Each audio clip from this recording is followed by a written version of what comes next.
Hi, this is Dr. Gregory Sadler. I'm a professor of philosophy and the president and founder of an educational consulting company called Reason.io, where we put philosophy into practice. I've studied and taught philosophy for over 20 years, and I find that many people run into difficulties reading classic philosophical texts. Sometimes it's the way things are said or how the text is structured. But the concepts themselves are not always that complicated, and that's where I come in. To help students and lifelong learners, I've been producing longer lecture videos and posting them to YouTube. Many viewers say they find them useful. What you're currently watching is part of a new series of shorter videos, each of them focused on one core concept from an important philosophical text. I hope you find it useful as well. In his Prolegomena to Any Future Metaphysics, in part 1, which is the first part of the main transcendental question, how is pure mathematics possible?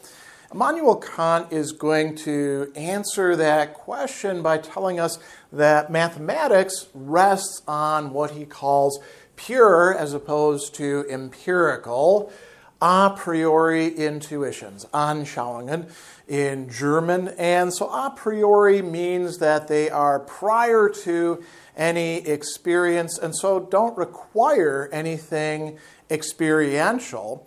And how is this going to be possible? Well, he tells us in paragraph or section 9 that these contain nothing but the form of sensibility, this kind of intuition, and that they precede actual impressions. And so how should we understand this?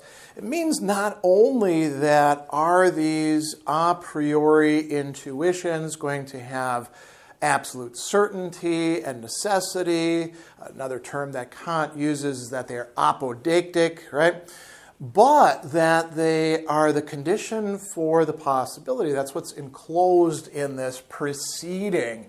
They're the condition for the possibility of having any of the kind of intuitions that we're much more familiar with, those of the senses. So, for example, if I'm looking at my hand and my eyeballs are staring at it and taking it in, well, that's a sensible intuition. And we could, break it down. We could say, well, each finger gets an intuition, the hand as a whole does. We don't have to worry about all of that complexity at this point. The main thing that Kant is stressing with this is that mathematics is accessing some sort of intuition that is not merely empirical. And why is this important? Because if it was merely empirical, then mathematics wouldn't have the kind of, a priori necessity that it in fact has.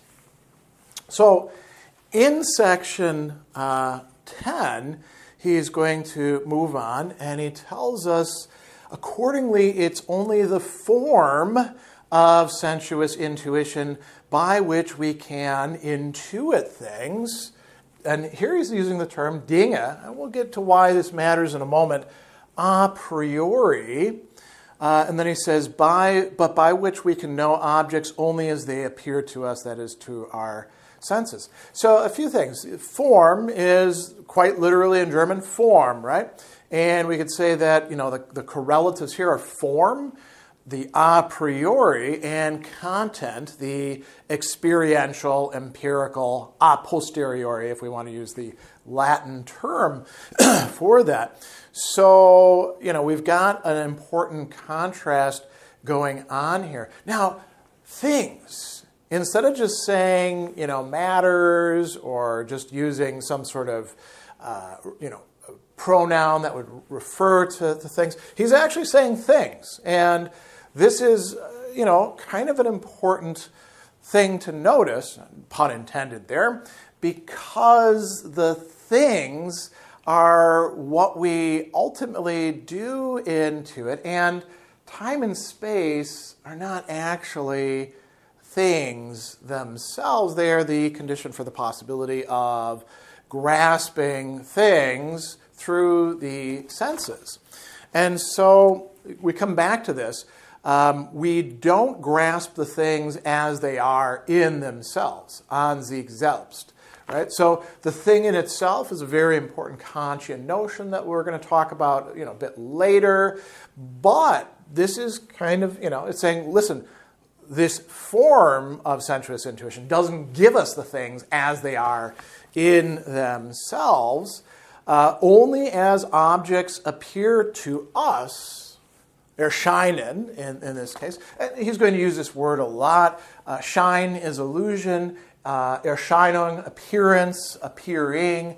We can only know objects, Gegenstände, the things that we think are out there, insofar as they appear to our senses. And he says this assumption is absolutely necessary if we're going to grant synthetic propositions a priori, which is what mathematics works with, or if there are possibilities to be conceived and determined beforehand. So that's a pretty important point. He also tells us something that might appear a bit of a digression, but is also pretty important. He says, the intuitions, which pure mathematics lays at the foundation of all of its cognitions, Erkenntnis, right, and judgments, Urteile, which appear at once apodeictic and necessary, are what? Space and time. And then he goes on and he says, mathematics must first present, that's darstellen, all of its concepts in intuition, and pure mathematics in pure intuition. Therefore, it must construct its concepts, konstruieren. So this is, a clarification, a determination here. Mathematics doesn't just present or set into place in front of us its concepts, its Begriffe. It actually constructs these concepts. And he goes on and he says, if it proceeded in any other way, it would be impossible to make a single step, because mathematics proceeds not analytically by dissection of concepts, as we saw discussed earlier in the preamble, right, where he's discussing the possibility of what pure mathematics would be and what it in fact is. It is a synthetic discipline. It is a synthetic activity. True, it uses analytic statements, judgments, whatever we want to call them, cognitions, but those are helpers. Those are not the main show, so to speak. And so it constructs these synthetically. Now, he doesn't actually say, or unpack what this means, but let's remind ourselves that for Kant, why is it important that, say, pure mathematics or metaphysics, once metaphysics actually happens, that these are synthetic? Because synthetic judgments, cognitions, those advance our knowledge. They reveal to us something that is additional to, in the predicate, what is contained in the subject. We learn something new. So this is quite important. So what are these intuitions? We've already mentioned time and space. These are, we intuit the forms of having other sensuous intuitions. And Kant is going to tell us here how this works. He says that geometry is based on the pure intuition of space. And he'll give us some examples of this a little bit later on in this section and in the first remark. So geometry is based on how it is that we human beings grasp objects in relation to each other in this vast field that we think we're moving around in called space. And space is not like a container, and space is not something in the objects. Space is rather the condition for the possibility of having these objects in the first place. Geometry is a little bit more formal than just, perceiving things on our part. Geometry you could think of as being a discipline which is uncovering to us what space, as a form of intuition, actually is. Just so happens that it's going to nicely coincide with the rest of mathematics and be Euclidean. There's a lot to say here. Arithmetic, now this is where it might get a little bit more controversial for us. He says, arithmetic attains its concepts of numbers by the successive addition of units in time. So whereas geometry is basing itself on the pure intuition of space as the condition for the possibility of sensible intuitions of spatial objects in relation to each other, arithmetic is based on counting. 1, 2, 3, 4, right? And it's not based on using your fingers or writing something on a chalkboard or something like that. It's based ultimately on time, on successive addition of units in time. So not time per se, but something specific about time. The fact that we do have units. We can count them off and add them up and all that. And then he talks about pure mechanics attains its concepts of motion only by employing the representation of time. And we could think of pure mechanics as actually also involving space, although Kant doesn't say so here. But, mechanics is of things that change, move, etc., in time and in space. And so both of these are needed for the parts, we could say, or fields of mathematics that include geometry, arithmetic, and pure mechanics here. And so he says both of these representations, however, are merely intuitions. If we omit from the empirical intuitions of bodies and their alterations, everything empirical belonging to sensation, space and time still remain and are therefore pure intuitions that lie a priori at the basis of the empirical, so they can never be omitted. They can never be left out. We can never say, well, first we have objects, then we have space and time. No, it works the other way around.